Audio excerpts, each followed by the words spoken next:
Hi friends, welcome to my YouTube channel.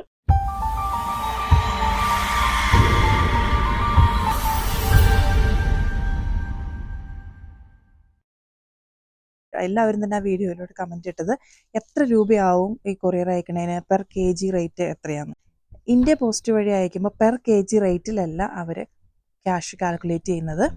നമ്മൾ അയക്കുന്ന ബോക്സിൻ്റെ വോളുമെട്രിക് വെയിറ്റ് വെച്ചിട്ടാണ് പൈസ അവർ കാൽക്കുലേറ്റ് ചെയ്യുന്നത്. നമുക്കിപ്പോൾ കറക്റ്റ് എത്ര രൂപയാണ് പെർ കെ ജിക്കെന്ന് ഒരിക്കലും പറയാൻ പറ്റില്ല. നിങ്ങൾ അയക്കുന്നതിന് മുമ്പ് നിങ്ങളുടെ ബോക്സിൻ്റെ, നിങ്ങൾ അയക്കുന്ന സാധനത്തിൻ്റെ പ്രൈസ് നിങ്ങൾക്ക് അറിയണമെന്നുണ്ടെങ്കിൽ ഇന്ത്യ പോസ്റ്റിൻ്റെ ഒരു സൈറ്റ് ഉണ്ട്, www.indiapost.gov.in. അതിനകത്ത് താരിഫ് കാൽക്കുലേറ്റ് ചെയ്യാനായിട്ടുള്ള ഓപ്ഷൻ ഉണ്ട്.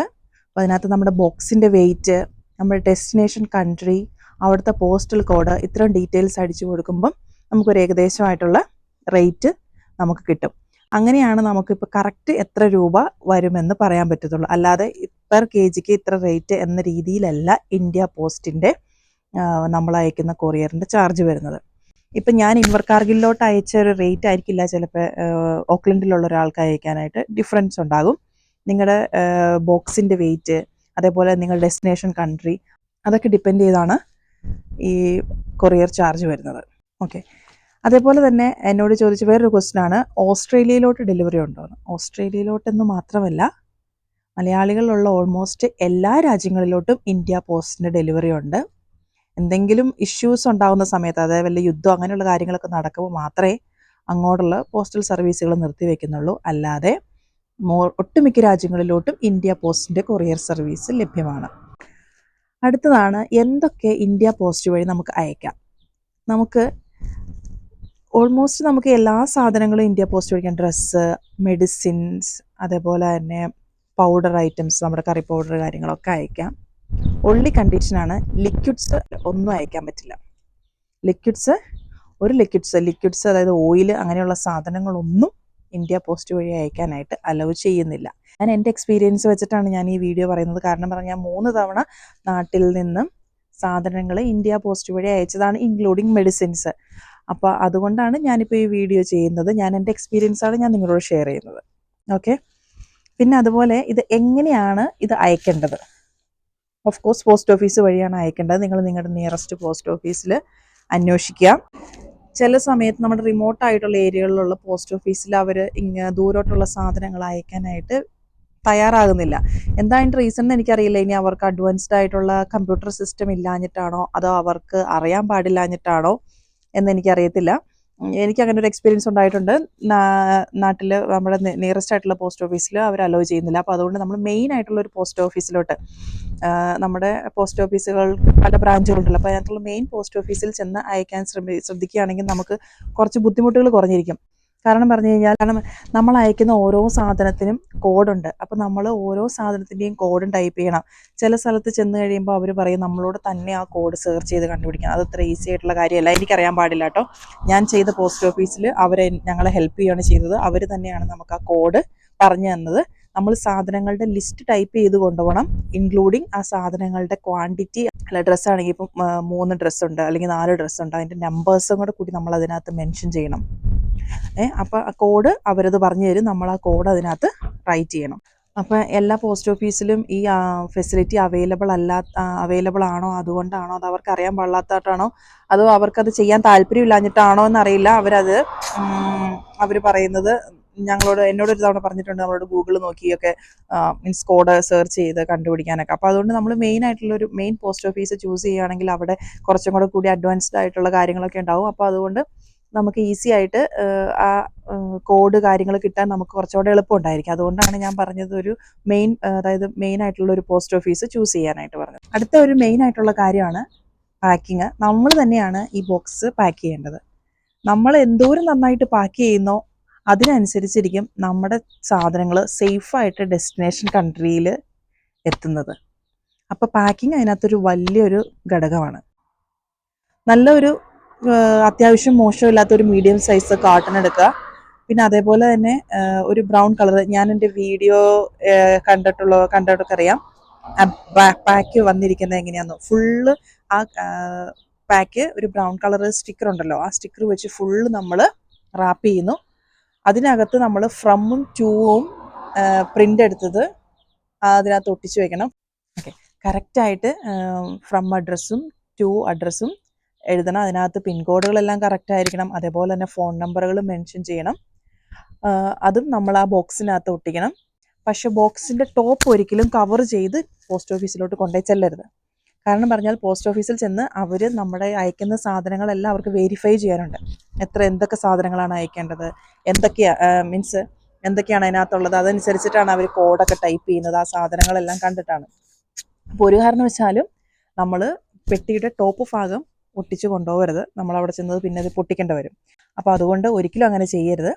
അവരെ എല്ലാ കാര്യങ്ങളും കഴിഞ്ഞ് അവരെല്ലാം വെരിഫൈ ചെയ്ത് കഴിഞ്ഞതിന് ശേഷം മാത്രം നമ്മൾ ഒന്നോടെ ടോപ്പ് നന്നായിട്ട് കവർ ചെയ്യുക.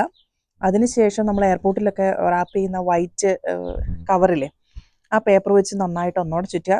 ഞാൻ ഇങ്ങനെയൊക്കെ ചെയ്ത് എന്താണെന്ന് വെച്ച് കഴിഞ്ഞാൽ നമ്മുടെ സാധനം സേഫായിട്ട് നമുക്ക് കിട്ടണം. അതിന് വേണ്ടിയിട്ട് മാക്സിമം നന്നായിട്ട് അത് കവർ ചെയ്യാനായിട്ട് നോക്കുക. ഇതെന്താണെന്ന് വെച്ച് കഴിഞ്ഞാൽ ഞാൻ നാട്ടിൽ നിന്ന് കൊറിയർ അയച്ചപ്പോൾ 10 അല്ലെങ്കിൽ 12 ദിവസത്തെ ആ റേഞ്ചിൽ 10 അല്ലെങ്കിൽ ഇത്തവണ അയച്ചപ്പോഴാണ് ഏറ്റവും എയർലി ആയിട്ട് വന്നത്. എനിക്ക് 9 ഡേയ്സിനുള്ളിൽ കിട്ടി. തൊട്ട് മുമ്പത്തെ തവണ അയച്ചപ്പോൾ 12 ഡേയ്സ് ആണ് എടുത്തത്.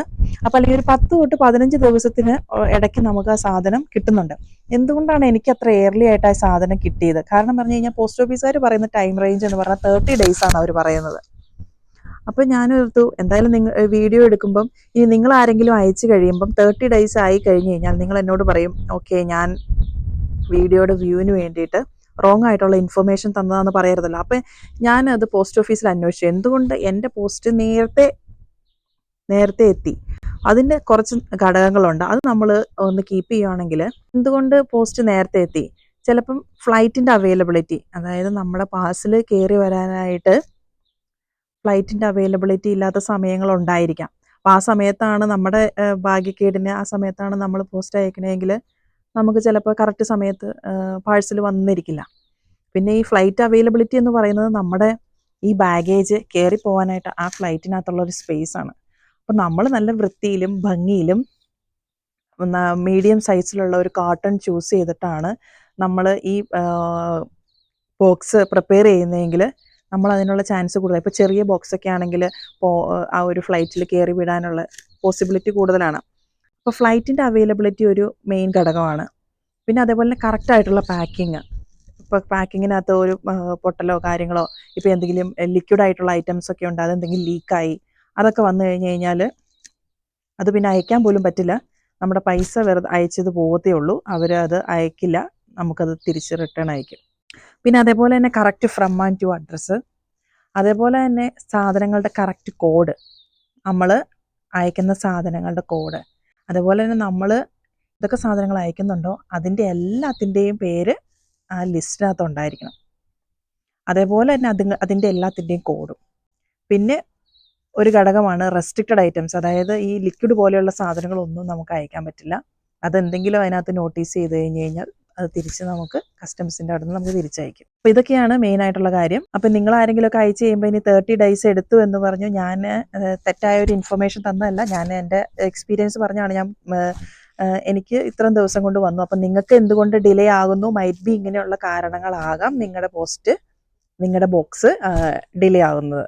അപ്പം നിങ്ങൾക്കിനി എന്തെങ്കിലും ഈ കൊറിയർ അയക്കേണ്ട കാര്യങ്ങളെക്കുറിച്ച് എന്തെങ്കിലും ഡൗട്ട് ഉണ്ടെങ്കിൽ നിങ്ങൾക്ക് ഇന്ത്യ പോസ്റ്റിൻ്റെ ഒരു സൈറ്റ് ഉണ്ട്, പോസ്റ്റ് ഇൻഫോ എന്ന് പറയുന്ന ആപ്ലിക്കേഷൻ. അത് പ്ലേ സ്റ്റോറിലും അതുപോലെ തന്നെ ആപ്പ് സ്റ്റോറിലും അവൈലബിൾ ആണ്. നിങ്ങൾക്കത് ഡൗൺലോഡ് ചെയ്ത് കഴിഞ്ഞാൽ കുറച്ചും കൂടി കൂടുതലായിട്ടുള്ള ഡീറ്റെയിൽസ് ആ ആപ്പിൽ നിന്നും നമുക്ക് ലഭിക്കുന്നതാണ്. പിന്നെ അടുത്തത് എല്ലാവരും ചോദിച്ച ഒരു ക്വസ്റ്റ്യൻ ആണ് NOC. നമുക്ക് എന്ത് മെഡിസിൻ അയക്കണമെങ്കിലും മെഡിസിൻസ് മാത്രം, എന്ത് മെഡിസിൻ, ഹോമിയോ, അതുപോലെ ആയുർവേദം, ഇംഗ്ലീഷ്, അതേപോലെ തന്നെ ബ്യൂട്ടി പ്രോഡക്ട്സ്, അങ്ങനെ എന്ത് അയക്കണമെങ്കിലും നമുക്ക് NOC ആവശ്യമാണ്. എങ്ങനെയാണ് നമുക്ക് NOC കിട്ടുന്നത്? നമ്മൾ ഡ്രഗ് കൺട്രോളർ ഓഫീസിൽ നിന്നാണ് നമുക്ക് NOC കിട്ടുന്നത്. ഞാൻ NOC വഴി മെഡിസിൻസ് ഇങ്ങോട്ട് അയച്ചിട്ടുണ്ട്. അപ്പോൾ ഞാൻ എൻ്റെ എക്സ്പീരിയൻസ് ആണ് ഞാനിവിടെ ഷെയർ ചെയ്യുന്നത്. ഞാൻ എന്താണ് പ്രിപ്പയർ ചെയ്തത് എന്നുള്ളത്. NOCക്ക് ഫീസ് ഒന്നുമില്ല, NOC ഫ്രീ ആണ്.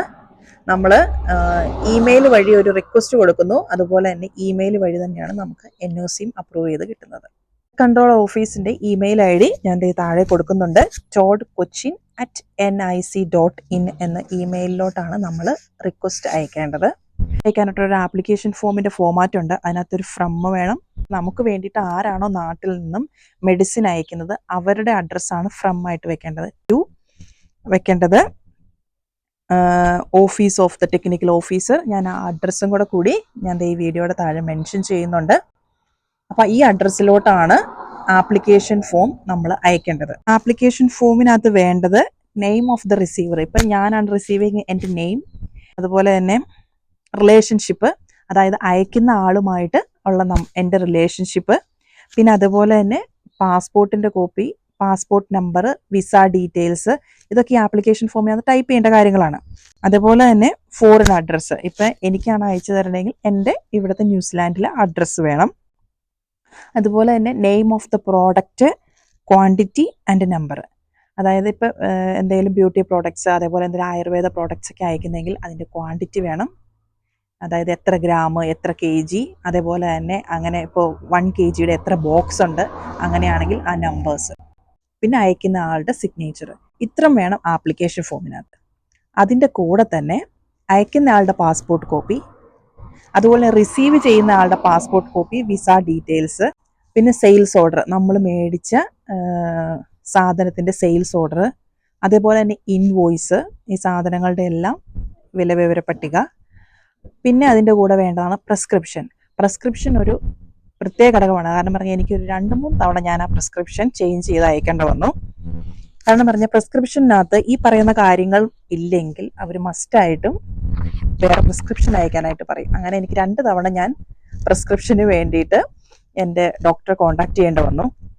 ആ പ്രിസ്ക്രിപ്ഷനകത്ത് വേണ്ട കാര്യങ്ങൾ എന്തൊക്കെയാണെന്ന് വെച്ച് കഴിഞ്ഞാൽ, ഡേറ്റ് ഓഫ് കൺസൾട്ടേഷൻ, നമ്മൾ ഓൺലൈൻ ആ കൺസൾട്ടേഷൻ ചെയ്യണമെങ്കിൽ കുഴപ്പമില്ല, ആ ഓൺലൈൻ ഡേറ്റ്, പിന്നെ ഡേറ്റ് ഓഫ് പ്രിസ്ക്രിപ്ഷൻ, എന്നാണോ ഈ പ്രിസ്ക്രിപ്ഷൻ ഇഷ്യൂ ചെയ്ത ആ ഡേറ്റ്, പിന്നെ അതുപോലെ തന്നെ പ്രൈമറി ഡയഗ്നോസിസ് വേണം, അത് പേഷ്യൻ്റ് നെയിം വേണം, പേഷ്യൻ്റ് നെയിം വിത്ത് അഡ്രസ്സ്, അതായത് റിസീവ് ചെയ്യുന്ന ആളുടെ പേരും ഓവർസീസ് അഡ്രസ്സും വേണം, പിന്നെ ഡോക്ടറിൻ്റെ സൈനും, നെയിം വേണം, സൈൻ വേണം, സീല് വേണം.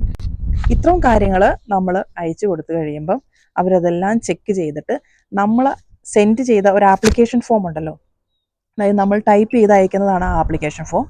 ആ ആപ്ലിക്കേഷൻ ഫോമിനകത്ത് ഡ്രഗ് കൺട്രോൾ ഓഫീസറുടെ സ്റ്റാമ്പും സീലും വെച്ച് നമുക്ക് തിരിച്ചയക്കും. അതാണ് നമ്മൾ NOC എന്ന് പറയുന്നത്. അപ്പോൾ ആ പേപ്പറും കൂടി നമ്മൾ പോസ്റ്റ് ഓഫീസിൽ കൊണ്ടുപോയി കൊടുക്കണം.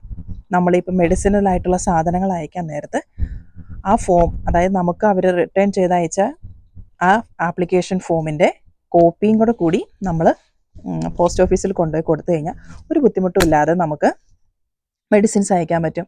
അതേപോലെ തന്നെ കസ്റ്റംസ് ക്ലിയറൻസ് ഇന്ത്യയിലാണെങ്കിലും ന്യൂസിലാൻഡിലാണെങ്കിലും ഒരു ബുദ്ധിമുട്ടും ഇല്ലാതെ, കാരണം പറഞ്ഞാൽ നമ്മൾ ഓൾറെഡി ഡ്രഗ് കൺട്രോൾ ഓഫീസറുടെ NOC മേടിച്ചതുകൊണ്ട് കസ്റ്റംസ് ക്ലിയറൻസ് ഒക്കെ വളരെ സ്മൂത്തായിട്ട് നടന്ന് നമുക്ക് വളരെ എളുപ്പത്തിൽ മെഡിസിൻസ് നമുക്ക് നാട്ടിലിരുന്നുകൊണ്ട് തന്നെ ഏത് രാജ്യത്തോട്ട് വേണമെങ്കിലും അയക്കാനായിട്ട് പറ്റും. അപ്പോൾ ഞാൻ ഷെയർ ചെയ്തത് എൻ്റെ ഒരു എക്സ്പീരിയൻസ് ആണ്. നിങ്ങൾക്ക് വേറെ എന്തെങ്കിലും അഭിപ്രായം ഉണ്ടെങ്കിൽ ഈ വീഡിയോയുടെ താഴെ കമൻറ്റ് ചെയ്യാം. ഓക്കെ, അപ്പോൾ നിങ്ങൾക്ക് ഈ വീഡിയോ ഉപകാരപ്രദമായെന്ന് വിചാരിക്കുന്നു. സ്കിപ്പ് ചെയ്യാതെ മുഴുവനും കാണുക. എല്ലാ കാര്യങ്ങളും ഞാൻ ഡീറ്റെയിൽ ആയിട്ട് പറഞ്ഞിട്ടുണ്ടെന്നാണ് എൻ്റെ വിശ്വാസം. ഇനി എന്തെങ്കിലും ഡൗട്ടോ കാര്യങ്ങളോ ഉണ്ടെങ്കിൽ നിങ്ങൾക്ക് ഇന്ത്യ പോസ്റ്റിൻ്റെ വെബ്സൈറ്റ് ഉണ്ട്, അതുപോലെ തന്നെ പോസ്റ്റ് ഇൻഫോ എന്ന് പറയുന്ന ആപ്ലിക്കേഷനുണ്ട്. ഈ 2 പേജുകളിലൂടെ കയറി നോക്കിക്കഴിഞ്ഞാൽ നിങ്ങൾക്ക് കൂടുതൽ ഇൻഫർമേഷൻസ് കിട്ടും. അപ്പോൾ നിങ്ങൾ എൻ്റെ പേജ് സബ്സ്ക്രൈബ് ചെയ്യാതെയാണ് കാണുന്നതെങ്കിൽ ഒന്ന് സബ്സ്ക്രൈബ് ചെയ്തുകൊണ്ട് സപ്പോർട്ട് ചെയ്യുക. അപ്പോൾ ഇതുപോലെയുള്ള വീഡിയോകൾ ഞാൻ ഇടുമ്പോൾ നിങ്ങൾക്ക് നോട്ടിഫിക്കേഷൻ കിട്ടും. അപ്പോൾ താങ്ക്സ് ഫോർ വാച്ചിങ്.